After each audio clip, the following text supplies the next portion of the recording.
What? That's Tommy James talking. What's by the way? Go ahead.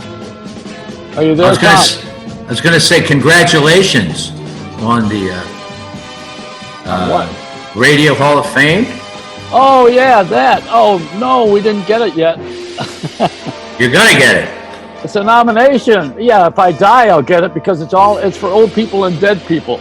And I'm not in a hurry. Now, Tommy, we got to wear a mask, in Florida. I'm in Florida, can you tell? And I'm in my own house. I want to introduce my new book, How Not to Die. Ooh, good title. I like that title. Yeah, well, that's what we got to do here. I hate watching television and people have this muffler on, and you can't understand a word they're saying, but that's okay because I at this point in time, I've played all of your records and I'm almost deaf. No, I've known you for a long time, and every time that I see you be interviewed by Cousin Brucey, I know that I've got to call you because I can't have him be one up on me. Well, that's all right. It's so good. Listen, I'm so glad you're still doing this and that we're all still doing this. Oh, yeah. I really mean that. And it's, you and I have known each other for so long. And I'm so glad that, it's under some kind of crazy circumstances right now, but I'm glad we're able to do it this way. Yeah, absolutely. And, Tommy, in the back of my head, I forgot this, that you're from Pittsburgh. No. That's where my career started. I was wondering. I didn't know that. I said, wait, no. I don't. Where are you from originally? No, I'm originally from Michigan. Oh, and a little town called Niles, Michigan, in the southern, not far from Lake Michigan, as a matter of fact. And I recorded my first record, Hanky Panky, back in high school. I didn't know. In Niles Senior High, and back in at a radio station, WNIL. So the record came out when I was 16 years old, and sort of stiffed. and I graduated from high school in '65. Took my band on the road and played the Midwest clubs in the Midwest. And all of a sudden, in early '66, actually, what happened was I was playing a little dumpy club in Janesville, Wisconsin, and the guy went belly up because he never paid his taxes, and the government shut him down. But that's how the good Lord works, because that's a true story. And so we got sent back home, and as soon as I got home, I got the call that changed my life from Pittsburgh, that this record Hanky Panky that I had recorded almost 2 years earlier was suddenly sitting at #1 in this, but only in the city of Pittsburgh. So I went there, and outside the city limits, I'm nobody, and inside the city limits, I got the #1 record. So a week later, we're in New York selling the master, and ended up at Roulette Records, which is a whole other story. And they took it to #1, and that began my career. Well, in Pittsburgh, I had a good connection because I was in Wheeling. Oh, yeah. Wheeling, by God, West Virginia. Yeah. Right up the road. And in Pittsburgh was we admired that big city. It was in the top 10. Right. Wheeling was way off the charts. There's Jay Sorensen on the screen. We're going to play I Think We're Alone Yet. Say there hello he to Tommy is. James. Say hello. Hi, Tommy. How you doing? Pretty good. How many of Tommy's records have you played in the last week? Well, I have listened to his latest album a few times. What's it called? What's that album called, Jay? Alive. Yeah. And we were going to call it Dead, but it just didn't have that ring to it. Well, my whole thing is called The Late Joey Reynolds, so it fits right. Right. Now, Tommy, we're excited about having you on because the last time Jay and I were doing a show on ABC in New York, right, and it was also a television show. Both. That's right. I remember. That's a great show. And you, and at that time, you actually played for us. You played live on the air. Right. And we had another guy with us too. I think he was Gene Cornish. Gene Cornish was there, and the fella Vito Piccone from the Elegance. Remember? Yeah, of course. Little Star. Yeah. Well, So that was quite a trio. I was thinking about. I mean, you and I have lived the whole history of rock and roll. When I was a jock in Buffalo, Barry Bergman came to me with this record that he was promoting. He was a Wall Street guy, and he decided that he was going to be in the record business. Boy, to go from money to no money is really brave. That's right. So he put together a deal with a writer, one of your writers, with you, if you recall. Yeah. And so you guys made a lot of magic together. Not you and Barry, but you went ahead and you had all these great records, and I got so tired of you.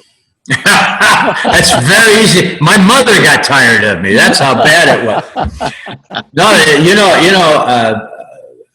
I got to tell you, I have been so blessed over the years. The fans have been so good to me, and this is rock and roll is a business that maybe gives you 2-3 years at the most. Yeah. And I've been doing it now since 1966. Let's see, that's 112, 114.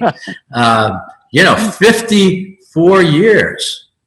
That's right, in the major leagues, and then I was doing it several years before that in the minor leagues. So I've been so lucky to be able to do what I love for all these years.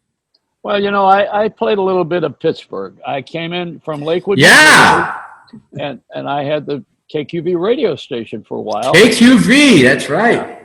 And they decided that I had turned everything upside down because I promoted it as a KAYCUEVEE KQV, spelled it out because I know the public wasn't that smart. So, I also had created the Tomb of the Unknown Bowler. Everybody.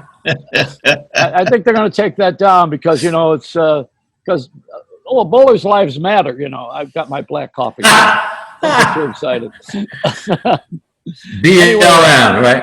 Well, I want to be trendy. One of the things that you and I have in common is that we really have been very. We work clean for the audience for a lot of years. And I was good friends with Richard Nader. Sure. Who, simply adored you, and also presented you every time he could, whenever you were available, as I recall. He was a good man. And before that, Dick Clark. And Tony Mammarella was my manager. My one and only manager. He said that I was unmanageable, and he was great though. Tony and Dick Clark were separate. Tony was very generous and Dick was very greedy, and it worked wonderfully. They had cancel each other out, right? Oh yeah. Now, for your career a little bit here, if we can go into this, you're not working any clubs right now, are you? No, we're not working anywhere. We're Yeah, put you where?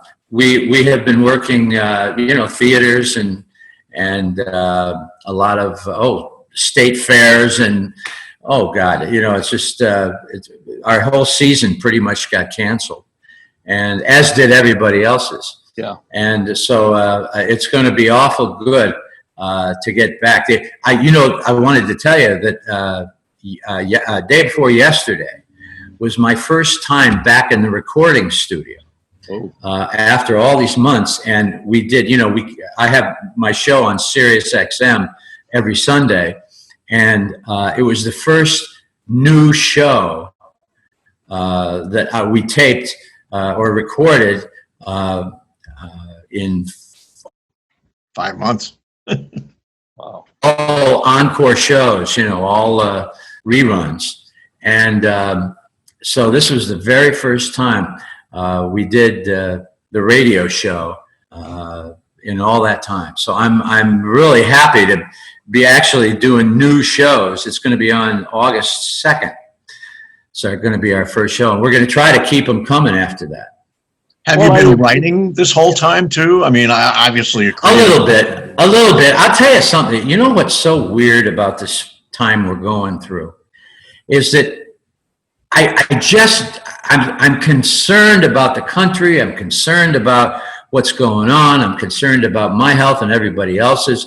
And I just don't feel all that creative. I've written a few songs, but I just, although I'm glad Green Day was, Billy Joe Armstrong from Green Day did a brand new version of I Think We're Alone Now. Yeah. And Warner Brothers released it, and the damn thing went top 10. I guess I feel real guilty about not being more creative. I probably ought to be. We did a couple of, I think I did Crystal Blue Persuasion for the internet and for, my little contribution. But basically, I've been quiet. I've been on hold for 5 months, and I'm going crazy. Yeah. Well, everybody is. Are you still married, or did you pull out the knives? I'm still married, yes. What about the kids? Only one. Oh, yeah? Only one. Well, you're smart. He's grown up. Wait a minute. How did you manage that? I don't mean sexually. But how do you... Oh, okay. I was going to say, I thought everybody knew. No, I'm in Jersey right now. I'm just outside of New York in New Jersey. Yeah. And Brian, my son, actually moved up to Jersey. He's not living too far from me, and he's married and has a great thing going. And he actually works in Jersey. He's a design engineer, and I love him to death. And so I'm glad that our family is what's left of my family is pretty close together. Well, I've got a family business. It's a small business in New Jersey. I have a bootleg toll booth in Manasquan. It takes only false. Well, Jay, you can explain how I played the Jersey Shore a little bit, right? Oh yeah, we first met. Yeah, I mean, yeah. Funny, hear this. Come on, Jay, tell him how we met. I was riding in on a donkey. He came into town on a donkey. On a donkey. You could call it an ass too, if you'd like. But, technical term. And it was so weird. I grew up listening to Joey on the radio. Yeah. And here I was in the business for 3 years at the Jersey Shore, and suddenly there he was right in front of me. And I am not one of those guys that gets nutty over meeting celebrities. I enjoy it. I've always done that. First time I met you was in 1972 at Monmouth College, Tommy. Oh my! I interviewed you that day. Were you in college? Yeah, no, I was at Monmouth College in Long Branch, New Jersey. And Joey came into town and turned it upside down. And I mean, literally turned the town upside down with the ethics that we did on a radio station that was only on during the day. And it was just amazing. It changed my life. Yeah. And here we are all these years later. I'm still hanging around with Joey. I don't know if I'm nuts, but it's been a very fruitful relationship. Sure. Well, it was called 11-7, which is the opposite of 7-11, because it's 1170 on the dial, and it was the year of the gambling referendum in Atlantic City, and we put two dice, 11-7 together, and I wrote in on the donkey, and I said, I don't listen to 11-7, and you know what I am. That was the whole. That was the gag. So that was the gag. But Jay was playing records in a club, and I liked what he was doing and put him on the air as a segue artist, you know. Yeah, I kind of, I didn't invent disco, that's for sure, Tommy, but I certainly had a hand in the early days of it. When I was, without variable speed turntables, I was blending songs together in the clubs, and people suddenly were going, wow, this is pretty cool. And this was 72, 73. I mean, it was way before disco really had a hold. And so I made a side living doing that too. Oh, that's great. Yeah. Well, Joey is one of those guys that can literally take over a town. Oh, you got to cool him out because, he could have the cops up. You could get arrested very easily. I've done that. Hanging with this guy. We almost did get arrested. This is a very short story. We went to California to do our show on KABC radio, We simulcast it on WABC in New York. Oh yeah. This is recent now. We're not talking old. This is a couple of years ago. And Shotgun Tom from XM Sirius was Sure. Right. Tom Kelly, yeah. He's a good guy. And he was in the car wearing his hat, of course, because he always wears his hat. And we go to this house, and it was Joey's old home in California. Palos Verdes. It was in Palos Verdes. Right. And we knocked on the door, and this old woman came to the door and said, "Hey, may I help you?"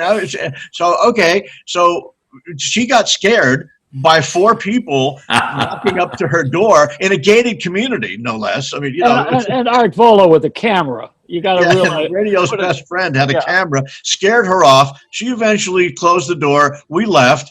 About 15 minutes later, we go over to the water, to a bluff, and we see these 2 cops flying by, and they came back and stopped us and almost arrested us for trespassing. Oh.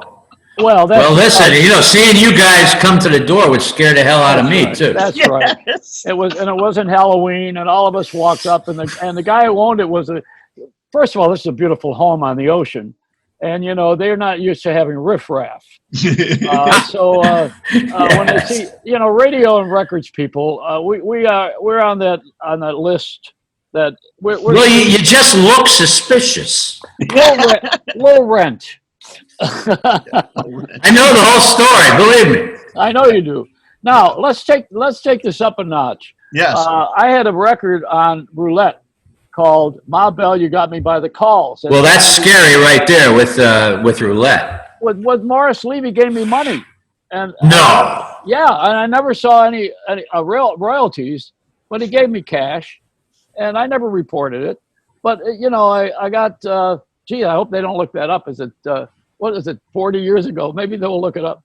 I wouldn't worry about it. No. So Morris Levy was an amazing guy who had, when his daughter got married, the state police closed the road to his home privately so that none of people like us wouldn't crash the party. That was what it was. Or other mobsters. Yes. Well, you didn't call him that back then. You call him an entrepreneur. Yeah, no. No, Morris was one of the most fascinating people I ever met. He truly was, and I strangely enough, I had a great affection for him. If it wasn't for Morris Levy, there wouldn't be a Tommy James. And every time I go to say something really negative about him or Roulette, I always have to buffer what I say with the fact that Morris Levy really put his money where his mouth is, and getting paid was another issue. It was like taking a bone from a Doberman. But as far as creativity, I wouldn't have had nearly the success that I've had if I had been on any other label. If we had gone to Columbia or Atlantic or one of the corporate labels that we could have, because they all wanted hanky panky in the beginning, we would have been handed over to an in-house A&R guy, and probably the last time we would have ever been heard from. At Roulette, they actually needed us, and rolled out the red carpet, and I got to put my own production team together, and I learned the business in Morris's office. That's no kidding. Wow. And so that's why I talk like this today. But that was a 2-year-old record that you had that was discovered in Pittsburgh by accident. Yeah. Well, anyway, the whole idea was that Morris would hang people by their legs out the window if they didn't do what they were supposed to do. Well, that was the rumor, but I never actually saw it. I didn't see that either. That's a legend. Well, what he did do is he owned Birdland, and he owned the phone booth, I think. And he owned the Round Table. Yeah, he owned a few places. I mean, he was an operator. But he also ended up owning Strawberries, the big record chain. Oh, yeah. I mean, everything the guy touched turned to gold. It was good. Do you know, this is no kidding, he had a farm in upstate New York. Right. It was a dairy farm in the beginning. He made $50,000 in 1969. He made $50,000 a month on selling milk. Wow. I'm not kidding. He also to the local dairy. He had chickens too, you know. Yeah, you know. But let me tell you about that. He would give me anything I wanted, but a dozen eggs. You could never get eggs from him because that was that was the cash cow or the chicken cash. You know, he would never give me any money except you know, I mean out of the farm. But he gave me money. I got to tell you that. And I always tell Dennis Ganem and some of the people who work there, you know, Red Schwartz, I think at one time. I loved Red. All these guys are characters. They're all, you could do a series on these guys and no one would ever believe it. You know, WKRP, the television show, just scratched a little bit of what the disc jockey was like. That's right. And didn't Karen, Morris's secretary, Karen, reminded you of Lonnie Anderson? She was running the joint, and I still am friendly with Karen. I'm still friendly with her today. Wow. Oh, you know, all of these people were amazing because it was a brand new industry, and we were figuring it out as we went, and it was competitive, yet it was a contact sports. Right. You know. I mean, you wouldn't be able to play it now, but we definitely had this this association of radio and records. We were married. Yeah. So the disc jockey we relied on you to do dances so we could make money and not have to pay you. Remember that? I guess you don't remember that. They're all in my book, and we're doing a movie about the whole team up there. Oh yeah, what's it Me, the called? Mob, and the Music is going to be a movie, and we're going to be literally doing the whole shebang about the whole bunch of people up at roulette and my experience on roulette. Oh, well, you remember all those instances? I sure do. How could I forget? I don't know, but I have a book that I wrote. Huh! I like that. Nice title. I can't forget. I can't remember. Now, when I first met you, I think it was the very first time. It was probably on the Dick Clark tour. I think you were doing. Were you doing Dick Clark's? Well, I didn't do Dick Clark's tour. I did another tour, which you probably were plugged into in some way. I did a tour in '67 with Sam DeSham, Keith, the Royal Guardsman, and us. And we did that tour. It's the last tour I ever did because I got hoarse and I just never want to do another tour. We did one-nighters from that point on. So that very likely was where we met. Yeah, well, you became a big star. I mean, at that time, out of the gate was Neil Diamond. Yes. He did the same thing. You know, you guys all pulled away from that nonsense because you could make money on your own and you were the lead act anyway. I mean, the people came to see you. They didn't come to see 20 people. That was an old idea of Alan Freed. Yeah. And it was inherited by Murray the K, I think, in New York, and then, of course, our friend Bruce. Did you know Morris was his manager? Morris was Alan Freed's manager. I heard that. And Frankie C. was the music director. Yes. So we have a lot in common with all of these guys who are now passed. They're all gone. Yes. So actually, you can write a book and do a movie about them. You could write a book about you. No. That's been done. No, my book about me is by me. Yeah. So yes, but I probably could write a more active book. Yeah, well, this is true, but I don't think I want to. I don't read. I don't take a few liberties. Do it, Tommy. Do it. I'm not going to write a book. I text. Yes, right. So Tommy, now when we get back into swing again, and you already got your radio show on XM, and Jay was on XM too. You know, he was. I was on Sirius when it first started. Yeah. I did the '60s channel when it first started on Sirius only before the merger. I did. Oh yeah. Why only the '60s channel? Why is that such a magic number? Because more people listen to the '60s channel than any other channel on SiriusXM. It is by a factor of 10. It's unbelievable. I'm very happy to have been asked to do the '60s channel because if you do your own channel, you got to build an audience, and it's really a pain. But you know, when you're doing especially the weekend, which I love doing, on SiriusXM when people are driving and you wouldn't believe the reaction we get to it. And I think, and they're so good to me at Sirius. They let me do anything I want to do, play anything I want to play. And they said, Tommy, could you play more of your own stuff? I said, can't I go to jail for doing that? In the old days, you went to jail immediately for doing that. And I said, no, go ahead. So, I mean, I really, it's really a wonderful bunch of people, and I'm really happy to be doing it. Have you played any of the? Go ahead, Jay. No, I was going to ask you, has he played any of that new album that you put out? We have, and in fact, they asked me to, and I did it gladly, of course. But we've had great response to the new album. It's my first new album in 10 years, and we released 2 singles, and they both went top 20 on the AC charts and Billboard. Mm-hmm. And so it's great to be back on the charts. The album also went top 20. And so we're really, really thrilled. You introduced a little bit of rap in one of the cuts, in a way. Well, I had Tone Z, who's a good friend of mine, as a rap star, and nominated for all kinds of, and won all kinds of awards. And he did a little thing on Dragon the Line. We did a remake of Dragon the Line, and he kind of, in several spots throughout, threw in a rap. And he's very talented, and it really went over with the fans. And as I said, it went top 20. Yeah, that's great. When you were working with a band now, is it the same band you had?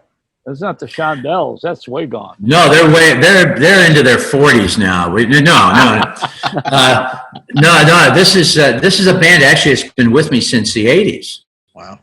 And we've had a replacement or two over the years, but no, it's not the original group. We still remain friends, and but it's not the original band. I look out literally at our concert crowd now. I look out. I see 3 generations of people. It just blows my mind. Yeah. Well, today I saw Greg Allman, his son, is in the band now because Greg's gone. But it's not, these are one of a kind. There's not going to be another Tommy James. I mean, even if it's your son, Tommy James Jr., you don't have that. It's the, like Elvis. There's one Elvis. There's one of each, one Streisand. I mean, her son is not going to be her. He wants to be. But, there's so many people who are not interested in music, who come from a music-based family. But then there are those who don't belong doing it, They're just, they like the money. I can't blame anybody for that one. Speaking of money, those remakes that happened over the years, I mean, that has to make you extremely proud. Well, it does. I'm very honored and amazed, frankly. We've had over 300 cover versions of songs done of our hits, from Prince to the Boston Pops to REM. How about Weird Al Yankovic? He did. I think we're a clone now. That's right. I think I'm a clone now. That's right. And then he did Palimony instead of Moni Moni. And listen, that's when you know you've really made it. Oh yeah. Weird Al does your song. Yeah, but I mean, you had Billy Idol, you had Joan Jett, you had Tiffany. I mean, it was across the board. I think, Jay, what are you doing? Reading a resume? No. No. I'm saying those were the covers that were huge hits, separately. Yeah, we've been very, very lucky. And I must say, we've had 65 movies. 65 movies, 13 movies last year. I just blows my mind. Sony, who has become the biggest publisher in the world by buying everybody, basically took my catalog, and they represent us in movies and television and commercials. And they have done such a spectacular job of licensing our catalog. I just am so glad to be with them. Now, you look great, and you're vibrant and young and enthusiastic, and you now have a lot of Sony money. Well, wait till you see me from the shoulders down. Stand up. You're fine. You look great. Come on. Are you still playing actively, or? Oh yeah, we're on the road. We're not this year, but we're all over North America. No, and no. I thought you were maybe finger syncing. You're playing Oh! right? This is air guitar is as close as I'm getting today. Well, you're great, and you know what? I still like watching certain acts doing today's audience, because it's nice. I like to watch the audience. You know, it's like America's Got Talent. You know, a little bit. You watch the judges more than you watch the act, but I want to watch the audience. I like the audience. I love to see the younger people research in their heads. They're going, oh yeah, you know, they think they heard it, but they're not sure, or if they didn't hear it, they like it. It's an amazing experience. And you're right, it is 3 generations. Yeah. And that makes it fun, because you're watching people who are discovering you, but they really are way out of frame. Well, they've been so good. The audience, the fans have been so good to me over the years, and they, no matter what we get into, we seem to have the audience with us, and I'm so glad of that. And they've become almost like extended family. Yeah, well, you know, I want to tell you about the payola that you owe me for the last couple of records. You owe me 3 cents every time you played one of my records, and I never saw that. Now, you forgot to mention that Sony also owns Columbia Pictures. You know, I mean, you're in their TV and their motion pictures. You know, now here comes the big loaded question: have you ever been to Japan? I have not. See, no, I haven't. That's the headquarters, and that's Sony is really the place where you really ought to go and worship. You know, you mean I should really grovel? Is that? Oh my God, yeah. You know, just do the really suck up. No, I can't picture you doing that. No. A Sony suck up. That's me. Yes, I want to go to Japan now. You always stayed very close to us jocks. You were very friendly with us. We were a creation of radio, Joe. Listen, that it really is the truth. You know, some acts were big concert acts, other acts big singer-songwriters. We were literally a creation of radio. I don't mean that we weren't a real act, but I mean radio really made us. And right from the beginning, right out of Pittsburgh.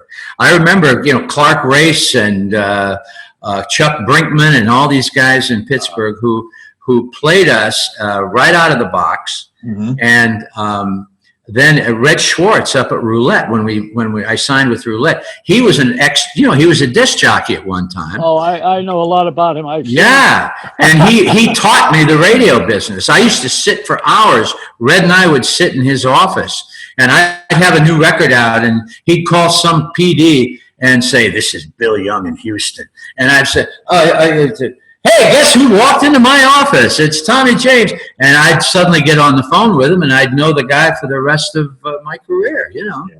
And Red Schwartz did that. He taught me the business. I knew Red Schwartz when he had his own hair. Yes. Yeah.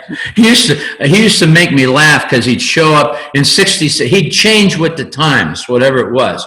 You know, in 65, he'd have like a fringe jacket. In 67, he'd have a Nehru jacket on, remember, with the medallion, you know. In 69, he'd have the Western outfit on, you know.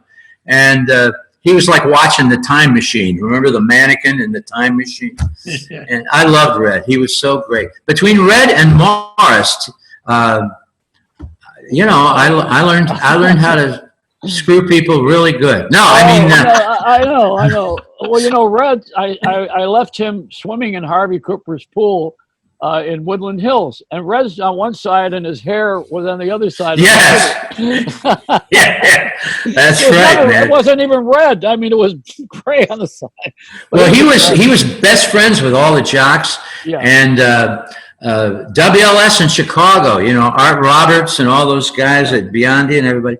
He knew all these guys and introduced me to them. So I was right out of the box, very friendly with all the disc jockeys, and they made our career. Well, we love you because you're a really good guy. That's why. That's mainly it. It's your personality. Well, the money didn't hurt. No, well, you know, but we didn't do it for the money to begin with, and then when you got used to it, you realized that everybody had their hand in your pocket. Well, I meant the money in the bag didn't hurt. That.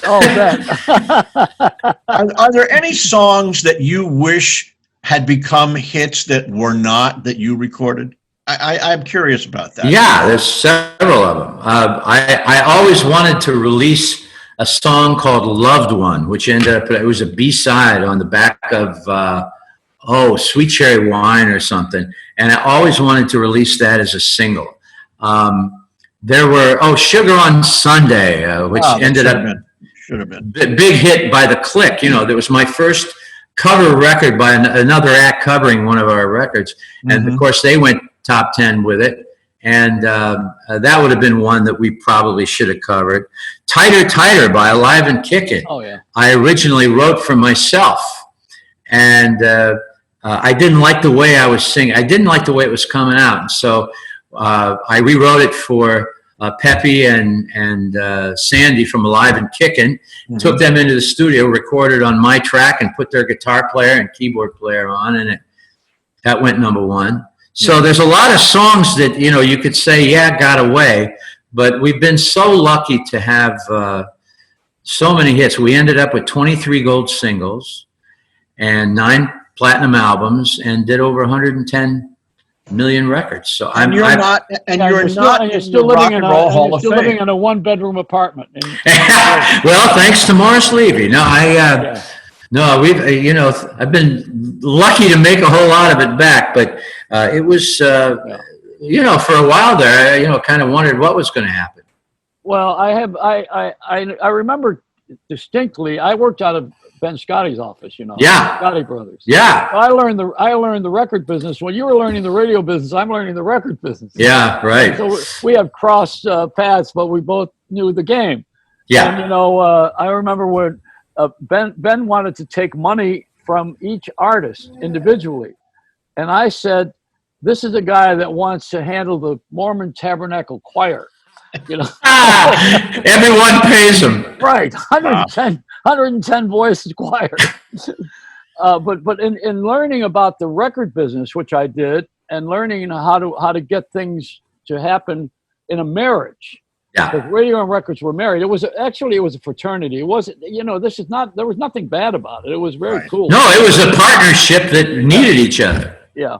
And I liked what happened until these conglomerates came along and they ruined the game. They wouldn't see promotion men anymore, and they started owning 600 or 700 stations. Thank you for the Congress. Yeah. The U.S. Congress that has the brain. They share one brain, and it's frozen. And I want to mention here also that in your performance right now, as you are looking at today's music, is there anything that you really? This is putting you on the line. Anything that you think is, wow, this is a great artist? The truth is, I listen to a lot of smooth jazz, and that's where the young geniuses are, as far as I'm concerned. But today, in rock and roll, as we call it, the record business, but it really isn't. I learned a lot, for example, with our new album. The delivery system is so complex and so different today than it ever was before. We were very lucky. For example, half of the income from the record business is digital. Mm-hmm. And, you have Spotify and Pandora and iTunes and all the people who are, putting music in front of the fans. One of the most frustrating things is getting new music in front of the fans, because radio has become very small and it also, the biggest distributor in the world now is Walmart. I'm not kidding. For physical product. Even the record business the big labels have gotten out of the distribution business, which is incredible. That's what you used to join a big label for. Well, Sony owns Spotify, though. That's right. And the funny part is SiriusXM owns Pandora. Yeah. So there's again this whole radio record connection. But the problem is that today I have a lot of young bands asking me, what do we do? How do we get in the business? Well, there's no more infrastructure to kowtow to. That's really the problem. There's no more ladder to climb. you have to make your own ladder. And so what I would suggest for a young band is to, instead of going to a record company, to take your songs, record them, and good demos or something, go to a publishing company, because that's where the action is, that's where the money is, and those are the people who can really help you. They can take you to a label if you want to go. They can put your songs in commercials, but make them a partner. And it's very, very difficult for a young artist to get discovered today. I mean, okay, I have good news for you. Yeah. First of all, there's a brand new show. It just premiered on Reels TV nationally, on all channels, on all cities, and it's called The Battle of New Music. And it's where MTV was. So what it is those artists who make their own music. Yeah. Get it. Russ Markowitz produces it. He's the guy that produced my show on ABC with Jay. So Jay is the announcer on that thing starting next week. Is that right? Yeah. And what they do, and it's not MTV with personalities on camera. This is a battle of the new music, and it's called The Battle of the New Music Videos. Isn't that what it's called, Jerry? Or is it called The One? No. It's the indie music battle. It's called The One, and it's the indie music battle. And these remarkable videos with great audio, great songs are being put on there and playing against each other, which is kind of cool. And people get to vote on it. The public does. And it's a fabulous way of introducing new music that probably would never be seen or heard. And you're right, Tommy. It's the way I think that things may have to progress in order to get discovered, in order to get somebody to wake up and go, oh, these guys are good. Well, there's so much music out there, and there's so much information that it's almost impossible to take it all in. I will say this, though. And, of course, back in the old days with AM radio, it was so great because you could, a dozen stations, big clear channel AM stations, 50,000 watt stations. Basically, you could run the whole country. Yeah. With 12 stations. And now. Yeah, I've got good news for you about that. What I've been fighting for in my age is I'm fighting ageism. First of all, anything that's got an ism. I started out with Catholicism. I'm an ism. I'm a jockism. Once they let you out of prison, your life perked right. Things perked right up. It was the drugs and the jock itch. So what I want to do now is I'm trying to convince people to open schools that allow a farm team for personalities, not newscasters, not arguing phone jocks where they get into ideology. And incidentally, let me mention this while I got you on the air here. God's got a great sense of humor. The common denominator is that people who have stolen all this money and are rich all of these years, allegedly, have nowhere to spend it because you can't leave the house. That's the cosmic screw. Well, you got a point there. Yeah. Anyway, I'm fighting for the new jocks. I want to see new talent come out of the woodwork and say, hey, you know what? I saw this guy, Tommy James, and he's really cool. And I want to listen to him on XM. And I also want to get this album called Live. What's it called? Alive, yeah.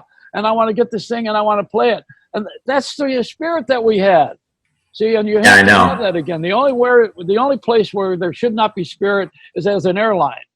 But other than that, it's great to have this performance rite of passage. When you discover someone. Yeah. Well, with the new technology, people. I mean, look at what we're doing right now. Yeah. Well, as we fade into the sunset here, because we've kept you on a long time, and I know that you probably are saying, okay, when the hell is this going to be over? No. But I love you so much. You're a great friend and a good guy, and you always do all the right things. And if I ever get a show again, I may even play one of your records without you paying me. That's right. No more money for Joe. Well, listen, I want to tell you how much I've enjoyed talking with you and both of you very, very much. And Thank you. I'm glad we're all still doing this. And, God bless you. Stay healthy, stay well, both of you. And Rock and Roll Hall of Fame for you next. It's got to happen. Listen, when I always thought it was so uncool for artists to try to promote themselves into the Hall of Fame. And my view is when it's our turn, we'll go. When I want it to come out? When I want it to happen? It's when the movie comes out. Truly. Yeah. I think that would be a great 1-2 punch, don't you? Yeah. Well, I do. Well, and I'd also vote for you enormously because you're someone that just, you're between the cracks. Yeah, but he's a regular guy. Notice, that's all. And I'm in the Rock and Roll Hall of Fame, so I do have a vote. Well, that's good. But they left me out of the Radio Hall of Fame. I mean, can you imagine? I'm in the You're going to get in. You're going to get in. Well, how could Joey Reynolds not get in? Do you remember the time we were doing your show and Les Paul called me up on your show? Les Paul would listen to you all the time. If you get that call now, we got something. Yeah. All right, now, Tommy, let me say this. There was a big flack with the Chinese, and not to bring anything into politics, but they're closing the embassy. And the Chinese won't leave. They do not want to leave. They're going to stay. So Jay and I misheard it. We thought that they were closing NBC. NBC, right? And I had to hold up props, Jay, because that's my bit now, right? Of course. So Tommy James, thank you so much, and God bless you both, and thanks again for all the great years of music, my friend. You're the best. Great. You really are. I got a picture of me taking money off of one of your many donors. Let a smile be your umbrella, but don't get a mouthful of rain.